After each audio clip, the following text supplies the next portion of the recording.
Hello guys, in this video I will show you how to buy Binance coins. The first thing you need to download the Trust Wallet from App Store. Go to App Store and look for Trust Wallet. When you found it, download it in your phone and hit open button. I can see hit this in the button in the middle. You have DAX and go on short shares for mines. Yeah, you see the number one.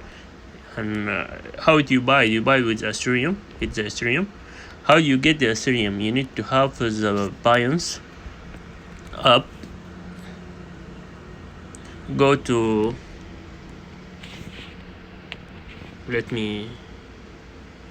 go to Binance Unlit version and hit to Ethereum. Buy the Ethereum right now. When you buy it, you need to have the Trust Wallet ID and go to wallet. You wallet in Trust Wallet and transfer the Ethereum in the Trust Wallet, and you can buy the Binance coins. And this video for today, I need you help me to subscribe to my channel and hit the button like and subscribe, and see you later guys. Bye bye.